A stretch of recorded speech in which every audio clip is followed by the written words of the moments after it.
वैराग्य की वशीकार संज्ञा क्या होती है, किस वैराग्य को वशीकार कहा जाता है, इस पर विस्तृत व्याख्या की थी। और इस व्याख्या के दौरान हमने यह बताया था कि वैराग्य की प्राप्ति के लिए विचार या विवेक अत्यंत आवश्यक है। बिना विवेक या विचार के वैराग्य नहीं होता। और इस वैराग्य को, इस विचार को जब बार बार किया जाता है और उसके साथ ही विषयों का धीरे धीरे करके त्याग किया जाता है, तो अंतिम स्थिति वशीकार की आती है। इसके प्रारंभ की 3 अवस्थाओं, 3 स्तरों की हमने चर्चा की थी। पहला स्तर है यतमान, जब प्रयत्न करते हैं विषयों से मन को हटाने के लिए। दूसरा व्यतिरेक, कुछ विषयों का त्याग हो जाता है। तीसरा एकेंद्रिय, जब मन में सूक्ष्म जिज्ञासा मात्र रहती है, बाकी बाह्य विषयों का त्याग हो जाता है। और चौथा वशीकार, जब हमें यह लगता है कि संसार के कोई भी विषय हमें प्रलोभित नहीं करते, हम मानो कह सकते हैं कि इन विषयों को तो मैंने देख लिया, अनुभव कर लिया, अरे ये मुझ पर किसी भी प्रकार का प्रभुत्व नहीं जमा सकते। तो इसके लिए जो महत्वपूर्ण बात है वह है विचार। और इस विचार के कई प्रकार होते हैं जिसकी हमने चर्चा की। हमने कहा था जैसे धन प्राप्ति, धन को हम बहुत प्यार करते हैं, धन को समझते हैं कि यह हमारे सुख का एकमात्र कारण है। लेकिन सभी संतों ने धन का त्याग किया। श्री रामकृष्ण धन को छू तक नहीं सकते थे। क्यों छू नहीं सकते थे? श्री रामकृष्ण समझते थे कि धन सभी अनर्थों का कारण है। और अगर आप समाचार पत्र उठाकर देखें तो आपको प्रतिदिन यह पता चल जाएगा कि धन महान अनर्थों का कारण है। धन से मन की शांति नष्ट होती है। थोड़े बहुत भौतिक सुख मिले, लेकिन वास्तविक सुख धन से नहीं मिलता। इस पर मैंने विभिन्न प्रकार से चर्चा की। बताया था कि यह बार बार विचार करके मन से धन की लिप्सा को त्याग करना पड़ता है। दूसरी एक पुत्र की इच्छा होती है। पुत्र को हम सुख का कारण समझते हैं। हमारी पुत्र संतति, हम जब यहां बैठते हैं, लोग आते हैं, गृहस्थ आते हैं, माता पिता आते हैं, तो पहली बात करते हैं कि हमारा पुत्र, उसका विवाह हो गया है, उसके 2 बच्चे हैं, अमेरिका में है, यह काम कर रहा है। अगर हम कभी किसी के घर पे जाएं तो वह एल्बम लाके बताएंगे अपने पुत्र की, अपने पुत्रवधू की, अपने पुत्री की और brother in sun in law की इत्यादि सब बता के बड़ा आनंद का अनुभव करते हैं। लेकिन वैराग्य का विचार इससे विपरीत होता है। वैराग्य का विचार थोड़े थोड़ी बातों में दोष देखता है। थोड़ी सी जीवन में अगर छोटी सी घटना भी कष्टप्रद होवे तो मन को उससे आघात लगता है। एक योगी का मन अत्यंत संवेदनशील होता है। इसकी भी चर्चा हमने की थी। जितनी चर्चा की जाए इनकी उतना कम है। मैं तो यह सोचता हूं कि इस प्रवचनमाला के साथ ही साथ अगर हम इन बातों को अपने जीवन में उतार सके तो इसकी सार्थकता है। वैराग्य मानव जीवन के लिए, योगी के लिए ही नहीं, मानव जीवन के लिए ही भी एक बहुत महत्वपूर्ण संबल है, बहुत बड़ा धन है। इसको अगर हम जीवन में डाल सकें तो बहुत बड़ा लाभ होगा। लेकिन इसमें समस्याएं हैं। आखिर क्यों हम वैराग्य का अवलंबन नहीं कर पाते? क्यों हम संसार से चिपके रहते हैं? और इसका कारण यह है कि जब कुछ वस्तु हमारे हाथ से जाती है, मन से जाती है, तब मानव मन को प्रारंभ में थोड़ी रिक्तता का अनुभव होता है। प्रत्येक साधक जब संसार से मन हटाकर भगवान में लगाना चाहता है, जिसे हमने अभ्यास कहा, थोड़ा थोड़ा वैराग्य का आश्रय लेना चाहता है, तब उसके जीवन में कभी कभी एक पीड़ा का अनुभव होता है। मन मानो संसार की वस्तुओं को छोड़ नहीं पाता। कभी कभी वह अकेला अनुभव करता है। उसे लगता है, जब मैंने कहा था संसार में अपना कोई नहीं। अगर आप रोगी हो गए, अगर आपको कैंसर हुआ, दर्द हुआ, तो आपको ही सहना पड़ेगा। आपकी पत्नी, आपका पुत्र, आपका कोई भी संबंधी, माता पिता सहन नहीं करेंगे। इसको मैंने कहा था एकांत भावना। मैंने दृष्टांत द्वारा विभिन्न प्रकार से समझाने का प्रयत्न किया था। और ऐसे में लगता है कि संसार में अपना और कोई नहीं। तो यह एक साधक के जीवन में एक स्तर आता है। योगी बनना है हमें, तो इस स्तर से, इस समस्या से, इस मानसिक अनासक्ति से हमें गुजरना होगा। जब हमें लगे कि संसार में हमारा कोई नहीं, बड़ी पीड़ा की चीज। अभी हम संसार की बहुत सी वस्तुओं पर निर्भर कर रहे हैं, हमारे मित्रों पर, हमारे परिवारजनों पर, हमारे धन पर, प्रतिष्ठा पर निर्भर कर रहे हैं। जब विचार के द्वारा वैराग्य उत्पन्न होता है, तो इस स्थिति से गुजरना पड़ता है। और यह अगर हम कोई व्यक्ति सहन कर ले, तो उसके बाद में महान सुख प्राप्त होता है। एक बार एक भक्त ने स्वामी यतीश्वरानंद जी से पूछा यही प्रश्न, क्या सभी को अकेलापन लगता है साधक जीवन में? उन्होंने कहा, हाँ, बड़ा अच्छा प्रश्न है। और उन्होंने एक बड़ा सुंदर दृष्टांत दिया। और यह दृष्टांत संभवतः हम सभी के लिए जो वैराग्य का अवलंबन लेना चाहते हैं उपयोगी हो सकता है। उन्होंने कहा कि मानो एक समुद्र है, समुद्र पे बहुत सारे बुदबुदे, बबल्स हैं। जब बबल्स पास में आते हैं तो अच्छा लगता है। समझ लीजिए कि ये बबल्स, यह मानो जीवंत जागृत हैं, मानो एक एंटिटीज हैं, एक इकाइयां हैं, इनमें प्राण हैं। लेकिन जब एक बुदबुदा फूट गया तो दूसरे बुदबुदे को बड़ा कष्ट होता है। अरे, मेरा बुदबुदा साथ में था और फूट गया। अब दूसरी स्थिति लीजिए, बुदबुदा, एक बुदबुदा और दूसरा बुदबुदा, ये 4-5 बुदबुदे, ये सब के सब एक दूसरे से, उनका आधार क्या है? उनका आधार तो सागर है, उनका आधार तो वह जल है।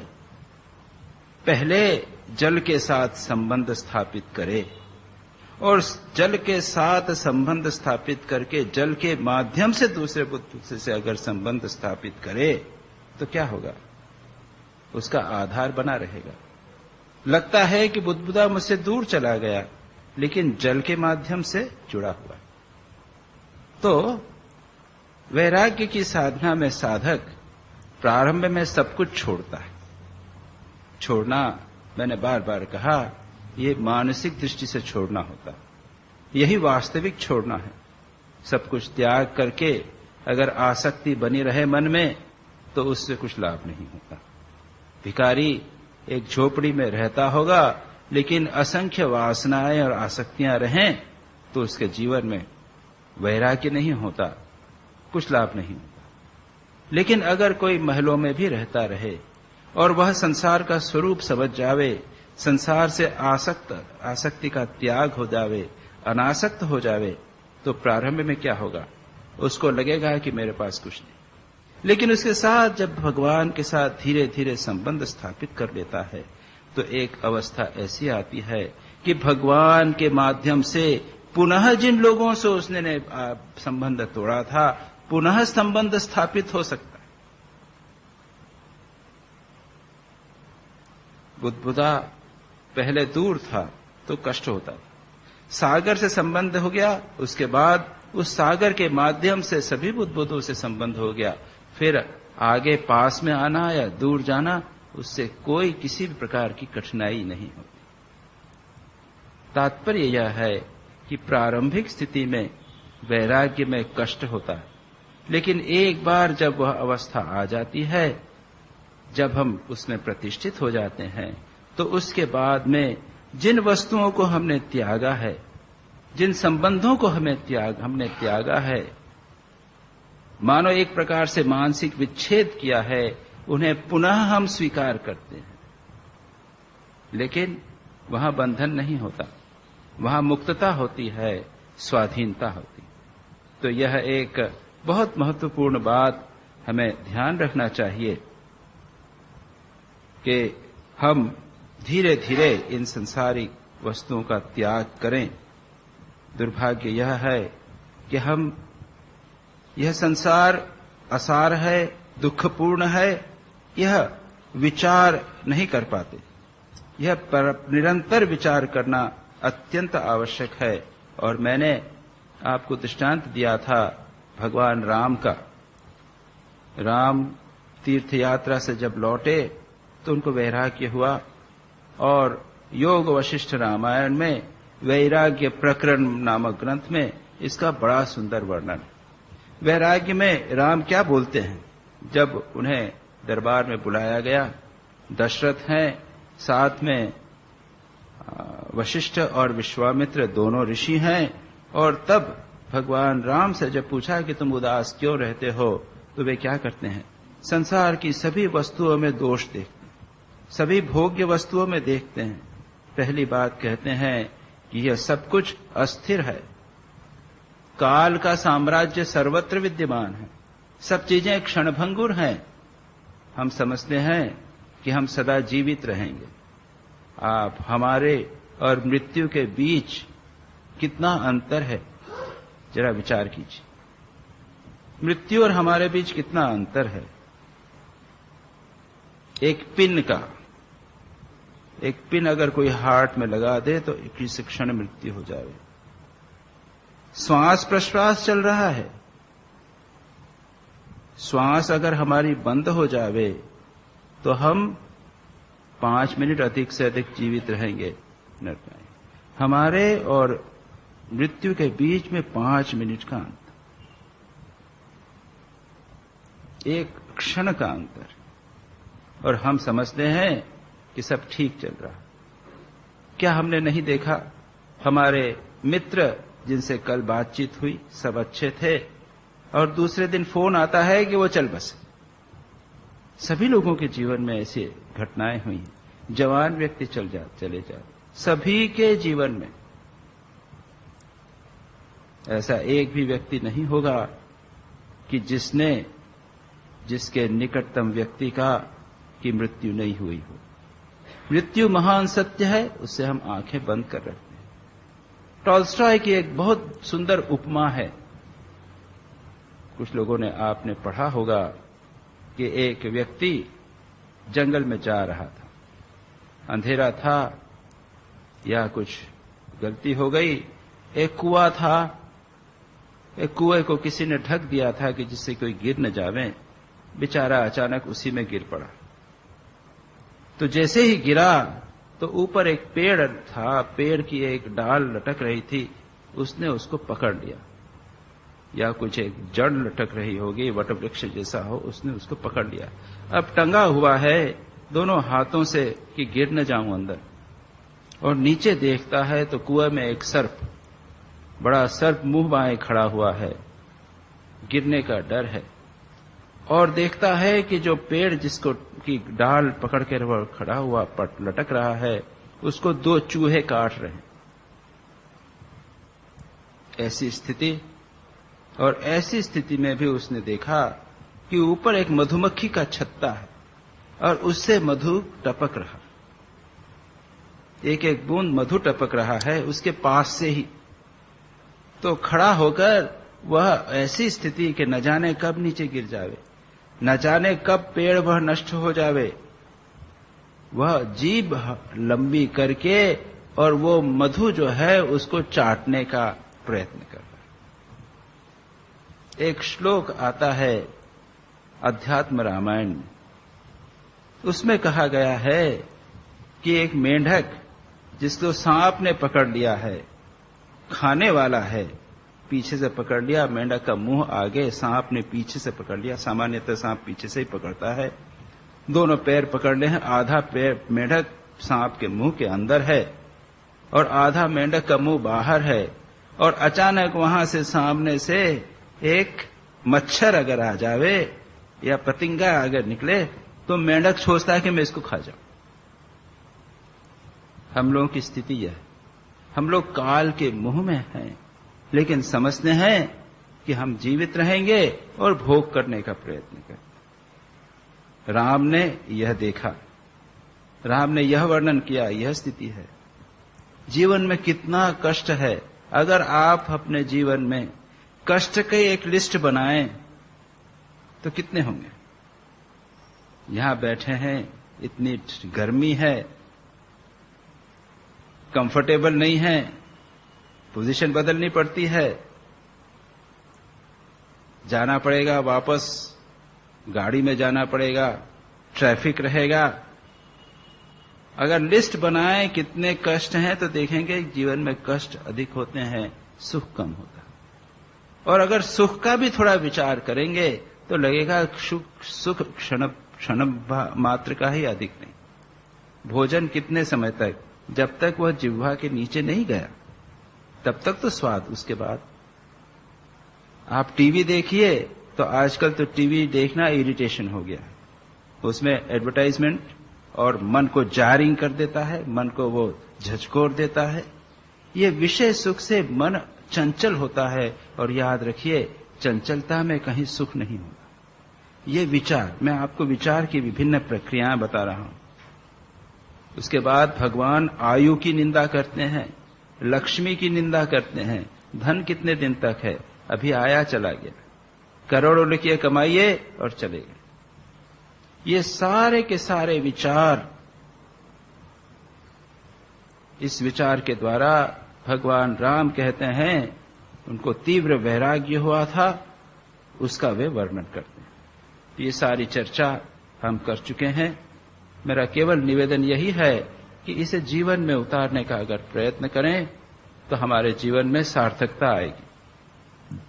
भले ही कुछ कष्टप्रद लगे, फिर भी वास्तविक सार्थकता वैराग्य में।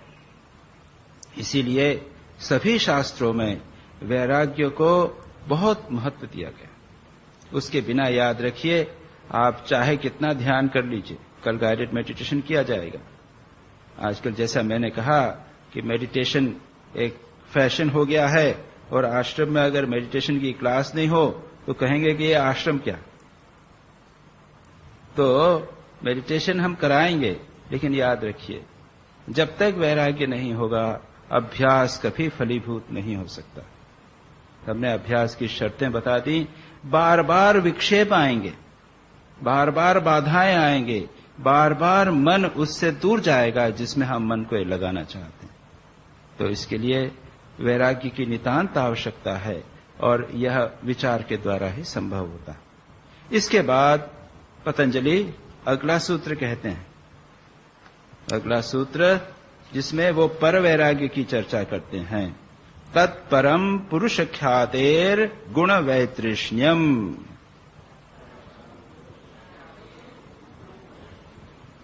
तत्परम पुरुष ख्याते गुण वैतृष्ण्यम। तत्पर वैराग्यम, वह दूसरे वैराग्य की बात।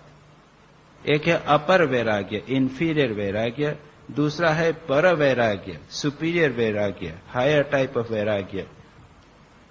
वो कौन सा है? उसकी परिभाषा करते हुए यहां कहा गया है कि वह पर वैराग्य क्या है? वह वैराग्य जहां पर परिभाषा में क्या गया है कि जो व्यक्ति पुरुष ख्याति के द्वारा, पुरुष ख्याति, पुरुष यानी आत्मा, परमात्मा। हमने कहा था ये पातंजल योग सूत्र सांख्य दर्शन पर आधारित है, और सांख्य दर्शन में पुरुष और प्रकृति ये दो तत्व हैं। पुरुष चैतन्य तत्व है और हमारा वास्तविक स्वरूप है, प्रकृति जड़ तत्व है, और सांख्य और वेदांत और योग दोनों का उद्देश्य है पुरुष और प्रकृति को पृथक करना, जिससे मुक्ति हो जावे। पुरुष का जब ज्ञान होता है, पुरुष ख्याति, ये ख्याति शब्द भी पातंजल योग सूत्र का एक पारिभाषिक टेक्निकल शब्द जिसे हम कहते हैं, एक पारिभाषिक शब्द है, उसका एक अर्थ विशेष होता है। ख्याति का अर्थ है ज्ञान। तो वहां कहा है कि पुरुष ख्याति होने पर, पुरुष ख्याते है गुण वैतृष्ण्यम, जो प्रकृति के तीनों गुण हैं, सत्व रज और तम, इन तीनों गुणों से जो वितृष्णा होती है, उनके प्रति जो अनासक्ति का भाव, वैराग्य का भाव, उन्हें त्यागने का भाव, तृष्णा का विपरीत वितृष्णा, तृष्णा यानी चाह, वितृष्णा यानी उसको त्यागना। तो जो वितृष्णा का भाव होता है वही है पर वैराग्य। तत्परम वैराग्यम यहां पर लगाना पड़ेगा कि जो व्यक्ति दृष्ट अनुश्रविक विषय, जैसा हमने कहा, दृष्ट अनुश्रविक विषय के दोष दर्शन करने वाला व्यक्ति है। कौन सा व्यक्ति? अभी जो इसके पहले वाले सूत्र में कहा कि संसार के जो वस्तु विषय हैं उनके प्रति जो दोष दर्शन करता है, और हमने बहुत बार पूरी एक क्लास, पूरा एक लेक्चर दोष दर्शन कैसे करना है अभी भी प्रारंभ में बताया। वो सब करने के बाद जब व्यक्ति विरक्त हो जाता है, और विरक्त होने के बाद में वशीकार से प्राप्त कर लेता है, अभी कहा वशीकार, और उसके बाद में वो आत्मा का, तत्व का, पुरुष का चिंतन करता है, यह पुरुष, और पुरुष का ज्ञान प्राप्त करता है। पुरुष ख्याति, ऐसे जब उसका विवेक पूर्ण शुद्ध हो जाता है, तब वह बुद्धि, ऐसी बुद्धि विवेक से, पूर्ण ज्ञान से, परमात्मा के, आत्मा के या ब्रह्म के या पुरुष के ज्ञान से बुद्धि जब पूर्ण हो जाती है, तब इसके जो प्रकृति के गुण हैं, कौन से गुण? सत्व, रज और तम, इन तीनों गुणों से जो वैराग्य हो जाता है उसको कहते हैं परवैराग्य। अब ये सारा जगत तीन गुणों से निर्मित है, सत्व, रज और तम, तीनों गुणों से निर्मित है। ये वेदांत की भी चर्चा है, सांख्य भी बोलते हैं। तो तीनों गुणों से पूरी तरह वैराग्य, उसके जितने भी परम्यूटेशन कॉम्बिनेशंस हो सकते हैं, उन सबसे वैराग्य हो जाना, यह है परवैराग्य। यानी दृष्ट अदृश्य विषय दोषदर्शी विरक्त चित्त योगी जब निरंतर परमात्मा का चिंतन करते करते, अभ्यास करते करते उसका दर्शन, परमात्मा दर्शन एकदम स्पष्ट हो जाता है, उसने आत्मदर्शन, भगवत दर्शन बिल्कुल स्पष्ट कर लिया है, चित्त बिल्कुल शुद्ध हो गया है, तब उस शुद्ध दर्शन से उत्पन्न जो प्रकृष्ट शुद्ध विवेक है, उसके द्वारा योगी प्रकृति और उसके जो कॉम्बिनेशंस हैं, ये सारा जगत, जैसे मैंने कहा, शुद्ध सत्व है, या फिर योग की चरम अवस्थाएं, ब्रह्मलोक, या फिर सिद्धियां, अणिमा, लघिमा आदि सिद्धियां, जगत के ऐश्वर्य, ईश्वरत्व की प्राप्ति जैसी सिद्धियां, इन सब के प्रति पूर्ण वैराग्य को प्राप्त कर लेता है, वह है परम वैराग्य। और वह वैराग्य, याद रखिए, यह परम वैराग्य ज्ञान की पराकाष्ठा है। याद रखिए, यह परम वैराग्य और ज्ञान की पराकाष्ठा भिन्न नहीं है, और यह और कैवल्य लिबरेशन ये भिन्न नहीं, they are one and the same thing. अब कुछ लोगों का कथन यह है कि सच पूछा जाए तो वैराग्य यही है, वास्तविक वैराग्य यही है। और श्री रामकृष्ण भी इस प्रसंग में कहते थे, अगर संसार को त्याग करना हो तो भगवान का चिंतन करो। भगवान के जितना निकट जाओगे उतना संसार से दूर जाओगे।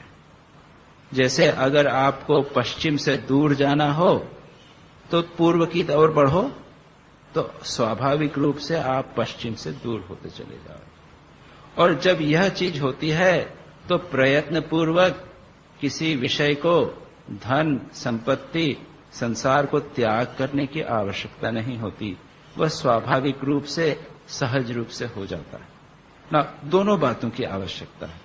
अगर एक वह अवस्था प्राप्त हो गई तो फिर तो बात ही क्या है। जैसा मैंने अभी संकेत दिया, श्री रामकृष्ण इस दृष्टि से कहते हैं, दोनों चीजों को महत्व देते हैं। वे कहते हैं कि दो हाथ हैं, अगर नीचे एक हाथ के ऊपर दूसरा हाथ, अगर नीचे का हाथ प्राप्त करना है तो ऊपर का हाथ हटाना पड़ेगा। त्याग के बिना नहीं होता। श्री रामकृष्ण इस बात को बार बार कहते हैं। दूसरे लोग कहते हैं कि अरे भाई, भगवान को प्राप्त कर लो तो त्याग स्वाभाविक रूप से हो जाएगा, और नहीं तो त्याग अस्वाभाविक होता है।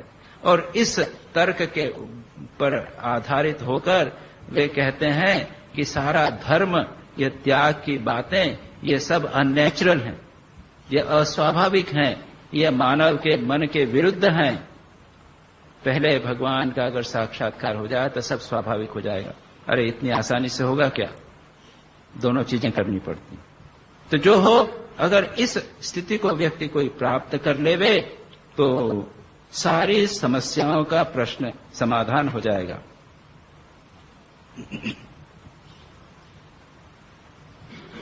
तो यह हुआ परवैराग्य।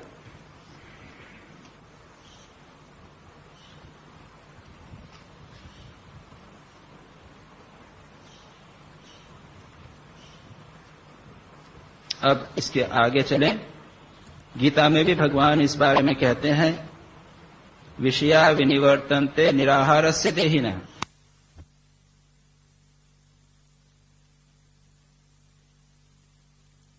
ये तो तभी होगा जब हम चरम ज्ञान को प्राप्त करेंगे। तो इसलिए पतंजलि ने स्पष्ट रूप से इस बात को यहां पर कह दिया है। और इसके लिए बुद्धि की शुद्धि, चित्त की शुद्धि बहुत आवश्यक है। व्यास अपने इसमें कहा गया है,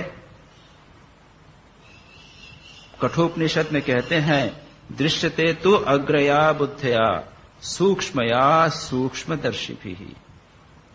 चित्त शुद्धि करते करते मन जब पूर्ण तीव्र एकाग्र हो जाता है, सूक्ष्म हो जाता है, सटल दृष्टि, आत्मदृष्टि, तब संसार की समस्त बातों को भेद कर मन परमात्मा में लग सकता है।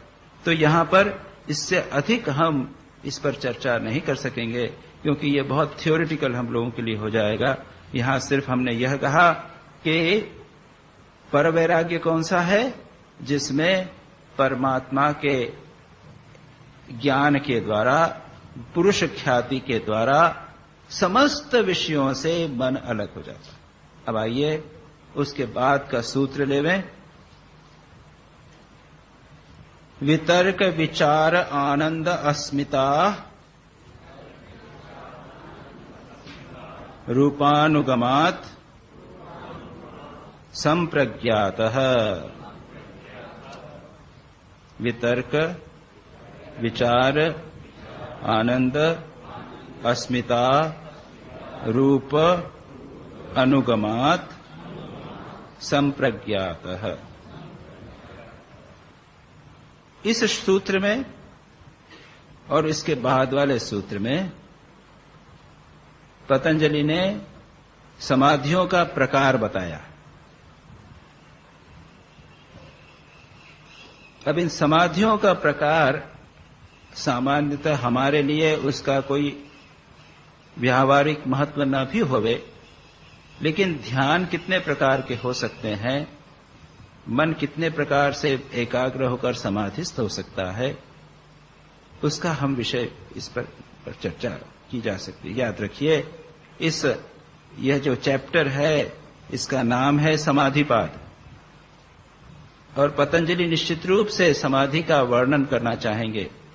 प्रारंभ में ही बता देना चाहते हैं कि चित्तवृत्ति निरोध की स्थिति क्या है। योगश्च चित्तवृत्ति निरोध अथ योगानुशासनम।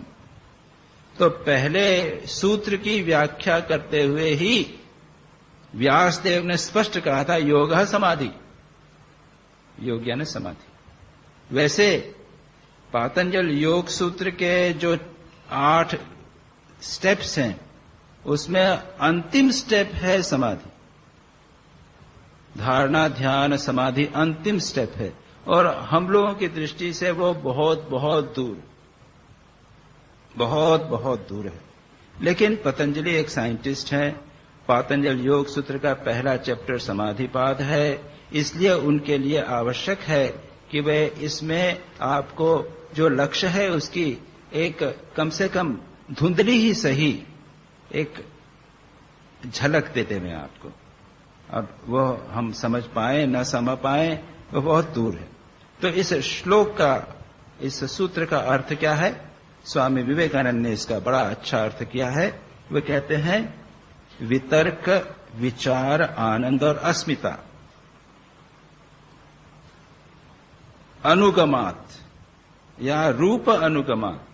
एक पाठ के अनुसार है अनुगमात, दूसरे पाठ के अनुसार है रूप अनुगमात। हमारे पास जो पाठ है उसमें है रूप अनुगमात, isn't it? और वितर्क, विचार, अस्मिता, रूप अनुगमात। दूसरी पुस्तकों में अनुगमात मात्र, कोई अर्थ नहीं होता, वो इसमें कोई अंतर नहीं। इन चारों के संबंध से युक्त, अनुगमात मीन्स उस चारों के संबंध से युक्त। अब ये वितर्क, विचार, आनंद और अस्मिता क्या है हम देखने का प्रयत्न करेंगे। से संबंध से युक्त जो समाधि है वह संप्रज्ञात समाधि कही जाती है। संप्रज्ञात समाधि की परिभाषा दे रहे हैं, और यह सम्यक संप्रज्ञात यानी संप्रज्ञ, उसके बाद में संप्रज्ञात यानी सम्यक प्रज्ञा यानी ज्ञान, सम्यक ज्ञान पूर्वक समाधि कही जाती है। इस समाधि में ज्ञान की बहुलता होती है। इन उपायों से, अभ्यास और वैराग्य, 2 उपायों से चित्त वृत्ति के निरोध होने पर क्या होता है? इसके उत्तर में कहा संप्रज्ञात समाधि होती है।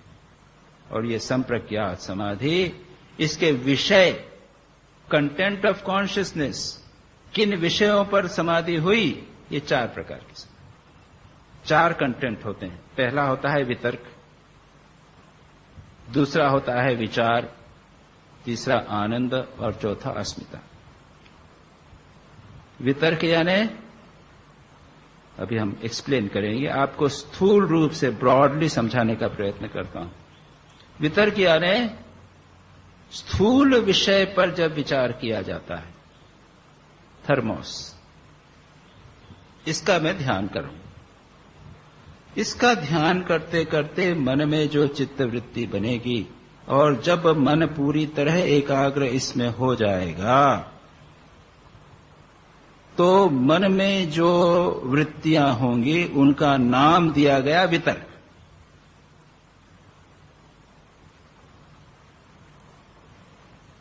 विचार सूक्ष्म विषय, जैसे श्री रामकृष्ण ने कहा जीवे दया, जीव पर दया करनी चाहिए।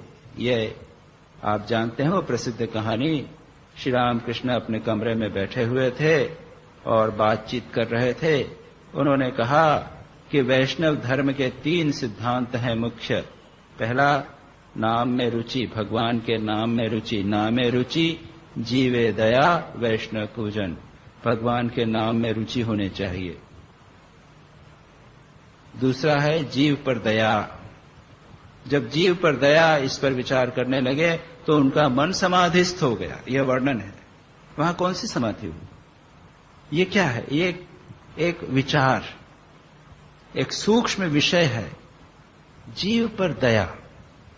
तो दया कोई थर्मोस तो है नहीं, दया कोई फूल तो है नहीं, दया कोई माइक तो है नहीं, दया कोई पुरुष तो नहीं है। वह एक विचार है, कंटेंट है, एक आइडिया है।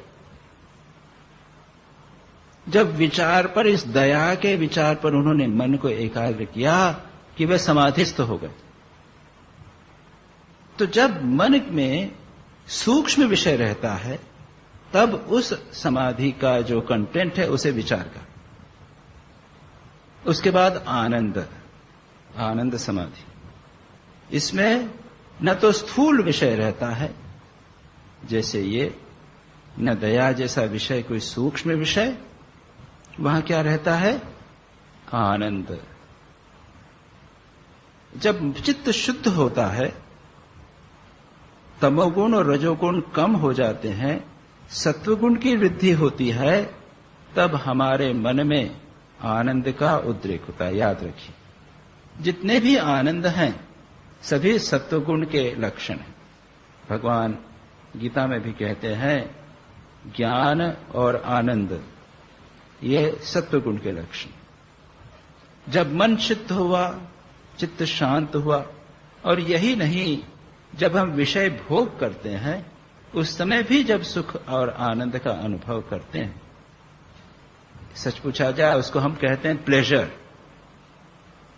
उसको आप आनंद या ब्लिस नहीं कह सकते। थोड़ा सा प्लेजर मिल गया, थोड़ा सा सुख मिल गया। हमने आइसक्रीम खाया, बड़ा सुख मिला, आनंद मिला। थोड़ा सा विचार कीजिए क्या हुआ। उसकी प्राप्ति से एक तृप्ति का भाव आया, और इस तृप्ति के कारण क्षण भर के लिए मन शांत हुआ। शांत होने से सत्वगुण आ गया, उसके मन की चंचलता नष्ट हो गई। इस सत्वगुण में आत्मा के आनंद का प्रतिबिंब हुआ। यह है साइकोलॉजी ऑफ आनंद। क्षण भर के लिए चित्त शांत हुआ और उसमें आत्मा का प्रतिबिंब पड़ा, आत्मा के आनंद का प्रतिबिंब पड़ा, और हमने सुख का अनुभव किया। अगर ऐसी ही स्थिति है तो निरंतर अगर हम सात्विक बने रहें, हमारा मन अगर निरंतर शांत बना रहे, यही उद्देश्य है ध्यान का। चंचल मन कभी सुखी नहीं होता, क्योंकि उसमें सुख का प्रतिबिंब स्थायी नहीं बना रहता, निरंतर वेव्स उठती रहती है मन में। उद्देश्य है योग का मन को ऐसा शांत कर देवे कि उस पर आत्मा का आनंद प्रतिबिंब हो सके। तो जब सत्वगुण की वृद्धि होती है तब आनंद का अनुभव होता है, और जिस मन में आनंद स्थायी रूप से बना रहता है, जो आनंद ही समाधि का विषय होता है, मन की एकाग्रता का विषय होता है, तब इसे कहते हैं आनंदानुगत समाधि। इसमें न तो सूक्ष्म विषय है न स्थूल विषय है। यहां पर किस पर मन को एकाग्र किया? एक अनुभव पर। हम किसी चीज की का अन्वेषण नहीं कर रहे। जब थर्मोस पर एक व्यक्ति कंसंट्रेट करेगा, आप घर पर जाइए, आप एक दिन ध्यान कीजिए थर्मोस पर, तो आप थर्मोस की सारी बातें पता लगा लेंगे। आपको जो चीजें नहीं मालूम है वो आप पता लगा लेंगे। अभी तो नहीं सोचा, लेकिन आप ध्यान करेंगे तो आपको पता चलेगा कि उसका ढक्कन काले रंग का है, उसकी जो बॉडी है वो सफेद रंग की है, उसके ऊपर डिजाइन बनी रही है, वो कैसे बना होगा, किस चीज का बना होगा, क्या उद्देश्य है, सारी की सारी बातें अपना आपका मन खोजकर पता लगा लेगा। श्री रामकृष्ण ने जब वह सूक्ष्म विषय जीव पर, दया पर मन को एकाग्र किया, तब क्या हुआ? उस समाधि में उन्हें क्या प्राप्त हुआ? ज्ञान प्राप्त हुआ। उन्हें लगा कि जीव पर दया मानव कैसे कर सकता है? जीव तो क्षणभंगुर है, अत्यंत तुच्छ कीटाणु कीट जैसा है।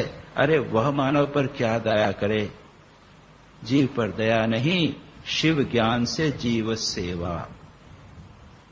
यह विचारानुगत समाधि में मन को एकाग्र करने पर संप्रज्ञान, याद रखिए, ज्ञान प्राप्त हुआ, सम्यक ज्ञान प्राप्त हुआ, इसलिए इसे संप्रज्ञात समाधि। श्री रामकृष्ण की समाधि वह विचारानुगत संप्रज्ञात समाधि हुई थी। लेकिन एक ऐसी स्थिति जहां पर आनंद ही हो, वहां पर नाम भले संप्रज्ञात समाधि हो, लेकिन उसमें अनुभव और ज्ञान होता है आनंद का। और हम देखेंगे कि श्री रामकृष्ण कई बार समाधि में विलीन हो जाते थे, आनंद से भरपूर हो जाते थे, बाद में कुछ वर्णन नहीं करते थे। कोई एक ज्ञान का आलोक नहीं देते थे, वे कहते थे अरे बड़ा आनंद है, बड़ा ज्ञान, आनंद ही आनंद। और लोगों से कहते थे आओ आओ, इतना महान आनंद समाधि में प्राप्त होता है। आनंद विषय ही आनंद है, मन को आनंद ही मानो घनीभूत रूप से पूरी तरह से आच्छादित कर देता है, वह हुई आनंदानुगत समाधि। लेकिन वहां पर भाव बना रहता है, मैं आनंद का अनुभव कर रहा हूं, इसलिए वहां द्वैत बना रहता है। आनंद का अनुभव हो रहा है और मैं आनंद का अनुभव कर रहा हूं, यह भाव भी बना रहता है। चौथी स्थिति है अस्मिता, अहंकार। यह जो मैं आनंद का अनुभव कर रहा हूं, इसमें इस मैं पर जब मन लगा रहता है और गहरा मन लगा रहता है, यहां पर यह मैं के संबंध में विश्लेषण नहीं होता। जैसा आप लोगों ने, जिन्होंने रमन महर्षि के दर्शन, रमन महर्षि के साहित्य का अध्ययन किया होगा, वे जानते हैं कि रमन महर्षि कहते हैं, पूछते हैं, कहते हैं लोगों से, वहां के आकर लोग कहते हैं कि हमारे जीवन में बड़ा कष्ट है। तो रमन महर्षि पूछते हैं कि यह जो तुमने कहा कि मेरे जीवन में कष्ट है, तो ये मैं कौन हो, जरा सोचो तो, मैं पर विचार करो तो। पर यहां पर जो मैं को विचार करना है, मैं पर विचार करो तो, पर यहां पर जो मैं को विचार करना है, यह हुआ विचारानुगत समाधि, आनंदानुगत या अस्मितागत समाधि नहीं। इस अस्मितागत समाधि में अस्मिता यानी अहंकार, मैं का भाव, इस मैं के भाव में मन को पूरी तरह लगाना, इसमें आनंद नहीं होता। तो आप कहेंगे कि यह तो नुकसान हुआ, नहीं, ऐसा नहीं है। यह आनंद से भी उच्चतर स्थिति। कौन है जो आनंद को अनुभव कर रहा है, उस पर मैं अपने मन को लगा रहा हूं, तो मानो वह आनंद उसमें मिक्स लगा ही हुआ है। श्री रामकृष्ण कहते थे दो स्थितियां हैं, एक स्थिति है शक्कर हो जाना और दूसरी स्थिति है शक्कर का आस्वादन करना। जो व्यक्ति ब्रह्म ज्ञान प्राप्त करता है, वह ब्रह्म के साथ एक रूप हो जाता है। और ब्रह्म का वर्णन शास्त्रों में कहा गया है, वह क्या है? सत चित आनंद, वह आनंद स्वरूप है। भक्त ब्रह्म का आनंद का आस्वादन करता है। भक्त भगवान चाहता है, भगवान के साथ संबंध का जो असीम आनंद है उसका अनुभव करता है। वह कहता है कि मैं शक्कर बनना नहीं चाहता, मैं शक्कर का आस्वादन करना चाहता। अब कौन सी स्थिति श्रेष्ठ, कहना बड़ा मुश्किल। एक व्यक्ति स्वयं शक्कर बन गया, आनंद घन बन गया, तो दूसरा व्यक्ति आनंद से पृथक रहकर आनंद का आस्वादन करे। ये दोस्त। तो यहां पर अस्मिता गुणगत समाधि में अस्मिता या अहंकार पर मन को एकाग्र किया जाता है। अच्छा, यह तो मैंने इस सूत्र का अत्यंत आसानी से, अत्यंत सरलता पूर्वक आपको इसका अर्थ बता दिया। इतना आसान नहीं है। जो भी हो, वितर्क यानी स्थूल विषय पर मन का एकाग्रीकरण, विचार यानी सूक्ष्म मन विषय पर मन को एकाग्र करना, आनंद यानी आनंद के अनुभव पर मन को एकाग्र करना, और अस्मिता यानी अहंकार पर मन को एकाग्र करना। कल गाइडेड मेडिटेशन है। हम किससे प्रारंभ करेंगे? स्थूल विषय से। एक रूप को लेकर हम प्रारंभ करते हैं। विचार पर मन को एकाग्र करना कभी कभी कठिन होता है। कई प्रकार के विचार होते हैं, याद रखिए। विचार के ऊपर, किसी आइडिया के ऊपर मन को एकाग्र करना, ये ध्यान के बहुत महत्वपूर्ण पद्धतियां हैं। एक स्वामी यतीश्वरानंद जी की एक पुस्तक है डिवाइन लाइफ। उस डिवाइन लाइफ में मेडिटेशंस दिए गए हैं। कहा क्या है? थीइस्टिक मेडिटेशंस, मोनिस्टिक मेडिटेशंस, ध्यान। तो मोनिस्टिक यानी अद्वैत परक ध्यान। तो उसमें क्या कहा? मनोबुद्धि अहंकार चित्तानि नाहम, न च श्रोत्र जिह्वे न च घ्राण नेत्रे। मैं मन नहीं हूं, मैं बुद्धि नहीं हूं, मैं चित्त नहीं हूं, मैं अहंकार नहीं हूं, मैं चिदानंद रूपः शिवोहम शिवोहम हूं, मैं सच्चिद आनंद स्वरूप शिव स्वयं हूं। अब यह जो है, यह कोई स्थूल विषय है? नहीं। शब्दों के माध्यम से आप एक सूक्ष्म विषय का चिंतन करें। ऐसे बहुत से मेडिटेशंस होते हैं, जैसे श्री रामकृष्ण की वाणी पर ध्यान करना। श्री रामकृष्ण ने कहा कि कलिकाल की तपस्या है सत्य। कलयुग पे सत्य जो है वह तपस्या, उसका आचरण।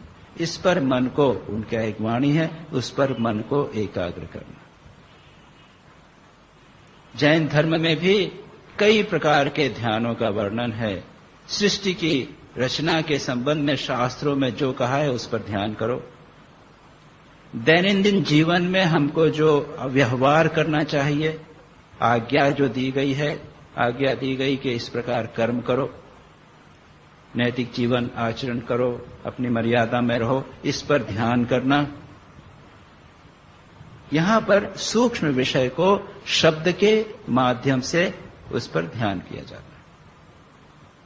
और आनंद स्मित समाधि, जब चित्त शुद्ध हुआ, सात्विक हुआ, आनंद से भरपूर हो गए, उस पर ध्यान करना, यह आनंदांकुर समाधि हुई। और अस्मिता, जब उस सूक्ष्म अहंकार, मैं आनंद का अनुभव करने वाला, ये मैं कौन है, उस पर मन को ध्यान। बहुत कठिन, मैंने केवल आपको बता दिया, इसको अनुभव करना बहुत कठिन। मैं केवल रहता है, बस मैं हूं, आनंद का भी हमने विचार नहीं किया। हम अपने मैं में ही स्थित हैं। यह मैं पुरुष नहीं है, याद रखिए। यह शुद्ध आत्मा नहीं है, यह है जीव भाव। मन में या बुद्धि में प्रतिबिंब आत्मा का जो जीव भाव है वह है। ये चार हुई समाधि। इस पर स्वामी विवेकानंद ने अपनी टीका में कुछ महत्वपूर्ण बातें कही। वे कहते हैं, और व्यास भाष्य में भी इसके बारे में कुछ महत्वपूर्ण बातें लिखी हैं, और वह यह है कि वितर्क जो है उसमें याद रखिए, प्रत्येक वस्तु पर जिस पर आप मन को एकाग्र करेंगे, उसके लिए एक शब्द का आलंबन या रूप का आलंबन लेना पड़ता है, या तो नाम का या रूप का। थर्मोस, ये थर्मोस एक वर्ड हो गया। थर्मोस ये शब्द है, यह थर्मोस एक रूप है, उसका एक अर्थ है, शब्द अर्थ, और उसका एक ज्ञान मन में उत्पन्न होता है। शास्त्रकार और स्वामी विवेकानंद ने भी कहा कि ये तीनों चीजें हम सेपरेट नहीं कर सकते। कर सकते हैं क्या? हमारे लिए थर्मोस का ज्ञान, वस्तु और उसका मन में ज्ञान हुआ, और शब्द और अर्थ, थर्मोस शब्द का अर्थ, थर्मोस शब्द का शब्द, उसका अर्थ और मन में उत्पन्न ज्ञान, ये तीनों एक होते हैं। स्वामी विवेकानंद कहते हैं एक शब्द वह जाता है, स्नायुओं पर रिएक्ट करता है, स्नायुओं से उसकी मन में पहुंचता है, और उसकी एक प्रतिक्रिया होती है, रिएक्शन होता है। ये तीनों चीजें हमारे लिए मिली हुई हैं, दे आर कंप्लीटली एक साथ जुड़ी हुई हैं, हम उसको पृथक नहीं कर सकते। एक गाय, तो एक गाय शब्द है, गाय शब्द का अर्थ लिखा है एक पेपर में, एनसाइक्लोपीडिया ब्रिटानिका में काऊ क्या है वो लिखा हुआ है, वहां तो एक शब्द है ना। एनसाइक्लोपीडिया में देखिएगा, ब्रिटेन, क्रिश्चियनिटी, बुद्धिज्म, एक शब्द है, उसके ऊपर 20 पन्ने लिखे हुए, वो तो ज्ञान हुआ। और जब आप पढ़ेंगे तब उसका अर्थ, वो अर्थ हुआ, पढ़ेंगे तब एक ज्ञान होगा। तो ये बुद्धिज्म शब्द के साथ में उसका अर्थ और ज्ञान तीनों संकीर्ण हैं, एक साथ मिले हुए हैं।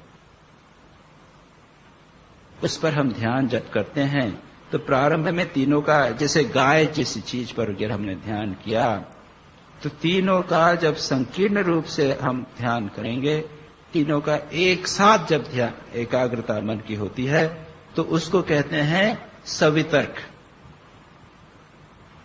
तर्क का सवितर्क, स्वामी विवेकानंद कहते हैं सवितर्क का अर्थ है क्वेश्चनिंग, प्रश्न पूछना। उस विषय से, उस वस्तु से मानो पूछा जाता है तुम्हारे भीतर का क्या रहस्य है, वो उद्घाटित करो। और जब एक बार रहस्य उद्घाटित हो जाता है तो उस पर महान शक्ति प्राप्त होती है। You remember, knowledge is power. एक बार आपने पूर्ण एकरा कर लिया, उस व्यक्ति वस्तु का पूरा ज्ञान प्राप्त कर लिया, अब you become master of that particular thing.